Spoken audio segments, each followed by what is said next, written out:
Yes, Liz faced with this giant prick. And anyway, at the point slightly beyond this, it got stuck and began to repeat itself over and over and over again. And what's more, when I tried other things I'd recorded, it began to do the same. Did the same with them all, over and over and over again. Is that the satellite signal? Is that what you think? No, it's nothing to do with that, because it's all recorded, you see. So, what I've got to do for the moment, since it wiped some stuff I really wanted from yesterday, which is that programme, which is excellent, I've got to re-record that this afternoon. Are you all right, my sweetheart? Yes, I'm taking these dogs a brief walk. Mike may turn up here with Rosa, and she's going to stay here briefly while he goes to Mevagissey to get some. All right, my baby. And And Sally, where's I Sal? suppose, well, I don't know. No one knows where she is. She went off to a jumble stand and hasn't been seen since. Oh. So Mike has got to go and collect his medicines, and so I said he could leave Rosa up here. Oh. But I've got to. Does Anne go I've to got jumble let those out sales? briefly. Car boots we go to. Well, yes, this is. I'm addicted to car This boots. is a garage set up off the house up there. I should perhaps have gone, but we've got enough junk around here. Well, you can see this house is so jam-packed with all kinds of junk that it would be difficult to get anything else. No room for any more books, for example. And I long ago stopped buying tapes and... The tapes, they because I've got a huge video collection. Anne is always moaning about it's in the attic and put it in, but I'm going to try and I come up with this idea. I'm going to transfer it all to DVD because the storage. And then right. as soon as I do that, they'll probably bring out something even smaller. And I read a theory years ago. Someone said that CD players, they had them in the 60s. But they were just bleeding the technology to the public, purely for commercial reasons. So they would just upgrade what was available, and then when everyone had saturated the market, then they put the next stage up. Just paranoid, I suppose. Oh well. I I, unfortunately, you see, have accumulated something like 30,000 gramophone records, LPs. 30,000. Yeah. Do you I haven't got that many. I've got a few hundred, but I noticed that the more I get, the less intensely I listen to them. In a strange way. It could be my age, but when I was like 12, 13, I had 3 albums, and I lived inside the grooves of those records. Do you know what I mean? Yeah. I lived and breathed them, and I've got so many now that it's like I never seem to be able to reach that level. Well, this is the problem. I mean, how can I listen to records with 30,000? And of course the books are here, not to read so much as for reference. Yeah, if I need them, it means I've got the book here. Although sometimes I can't find them. Like this morning, I was looking for some particular book I know I've got somewhere in the house. Couldn't find it anywhere. I noticed the note. Yes, that's another frustrating thing, because people think, oh, well, if they're up here, there must be leftovers that he's just shoved out of the house and no good to anybody, so they help themselves. Sometimes they help themselves to my books down here, and I lose some valuable book that I... What, people mix stuff? Yeah. And sometimes from upstairs and all kinds of things, However... It was because there's a Julian McLaren Ross book that I wanted to read. And it jumped out at me this morning. It was literally, I woke up, it was some memoirs of the 40s. Oh, yeah. And this stuff's really hard to get. And I read the biography that came out last year, which is brilliant. I met him once. Oh, yeah? Yeah. Were you in Soho, is that? No, he was a relative of John Lehman, who published the London magazine, and used to publish in the London magazine quite regularly. And John Lehman invited me to one of his parties in 1956 when The Outsider came out. And all I can remember is introducing me to this quite nice chap who seemed a bit vague and drunk. I said, this is my nephew Julian or something. And I'd heard his name on the BBC. That's all I can tell you about my meeting with Julian McLaren Ross. And I bought that book. I got off the internet. Yeah. Because I got quite interested in him. I found a thing that he'd written about his meeting with Frank Harris, which got issued as a little separate pamphlet. And so I bought that Memoirs of the 40s book, which was never finished because he died. Yeah. No, I just read Of Love and Hunger, which was from his few novels. But the biography's worth reading. Fear and Loathing in Fitzrovia. What's he called? Fear and Loathing in Fitzrovia. Oh, I'll probably get that. It's kind of heartbreaking to read.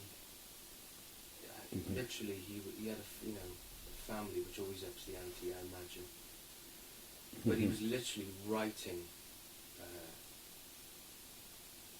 non-stop, just to keep him in lodgings, and of course he wasn't sleeping, and he was on a lot of amphetamine. Do you know who wrote it, Fear and Loathing in I Fitzrovia? think it was it Paul, someone like Paul Wickett's. Oh, well, it doesn't matter. No, you'll get it. That's Yeah. quite a unique title. Oh, that's interesting. Yeah. It was the bumblebee theory, which I might have mentioned yesterday. It's like when, I don't know if you've ever, you look back over your life at certain periods and you think, well, I shouldn't have made it. How the hell did I? Well, what's that got to do with bumblebees? Apparently they're not supposed to be able to fly. I see. Well, I sometimes get that feeling. But of course, I was extremely lucky, really, with the Outsiders suddenly just taking off like that. And it was, I was talking to a friend, a journalist friend I was coming to see. He'd been to one of your, you did a Q&A in London a few years back. And he was trying to impress upon me how the effect of that book, used, in today's terms, I think you said you were like Top of the Pops, you were Zadie Smith, like he could put a bad comparison, but in terms of, so it was like literally the old thing of overnight success. Oh yeah. Almost. Yes, Ken Alsop, who wrote a book called The Angry Decade, said that, like Lord Byron, I'd literally wakened to find myself famous, which was true. Just quite an amazing sensation. Because what really pleased me was Joy. I mean, there she'd been this sort of respectable middle-class girl who was engaged to be married when I met her. That's right. Yeah. And, and I managed to persuade her to break off and come to London with me. And then her parents tried to drag her back and all that kind of thing. There was all that horsewhipping scandal and so on. Interestingly enough, I mentioned to someone else I just met, an older chap, well, in his 50s, I guess. And this was at a book depository, which I mentioned I was coming up. And he said, oh yeah, I remember him. Didn't he write some sex? It's interesting, isn't it? And he remembered the father-in-law coming in, James up Wilson or something. That's right. Did he have a cloak on? He sounds like a Victorian dad. No, he didn't have a cloak on, but he brought a horsewhip. He didn't use it though. But that's what really pleased me, though, about the publication of The Outsider. That, this enormous success, which meant, I've been telling Joy since I first met her that I was a genius. And then The Outsider came out, as it were, and I was able to say, ha, you see, I told you so, didn't I? It's the proof, yeah. And that was only within 2.5 years of meeting her. So I was very pleased because, of course, you're afraid that you're going to drag her down. What do you mean? Well, that her father said to me, you'll end in the gutter. As far as I could see, that was always a possibility. That that my books wouldn't be accepted. You just keep getting rejection note after rejection note after rejection note. And when do you stop? When do you give in to the reality? Well, I decided on that, in fact, quite early on. I decided that I wasn't going to worry about acceptance because getting rejection notes so depressed me. And I thought the answer to this is to not care to get the rejection note, and if the book's not accepted, okay, we'll shove it in a drawer, get on and write another, and if that's not accepted, shove it in a drawer and get on and write another, and so on. And that feeling that, and you'll end up with a cupboard full of unpublished books, and then finally you will get published, and then you'll have all those books ready to publish. That's interesting, because I would suggest that writing chose you, you know, in a sense.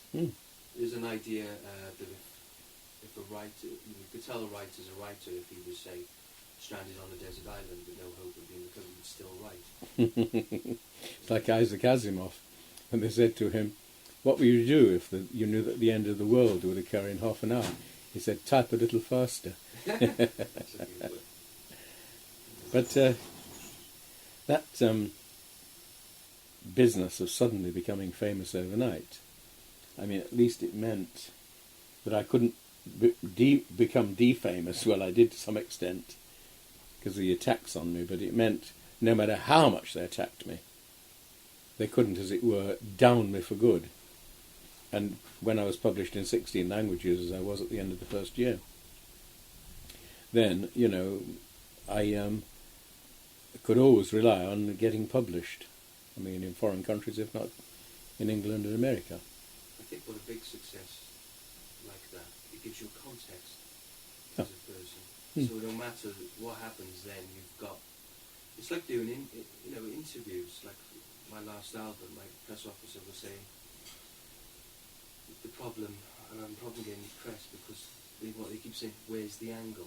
You know, it wasn't like I had an affair with Princess Di or something they could hang it on, or I'd had a huge hit album with, you know, comparable to the outside. But I suppose they'd always have that. Yeah. Which is a bad thing as well, I imagine. Well, In yeah. some sense, maybe. Yes, I'm afraid it is, but understandable. They do want this kind of angle. But I realised after a while, when The Outsider came out, and then I went on and wrote Religion and the Rebel, which I knew to be basically a very good book. And it was murdered by the press. Wasn't it all written as one and then split up into three? That's not true. No, that's not true. But I went on and wrote Religion and the Rebel, which has a long autobiographical introduction in it.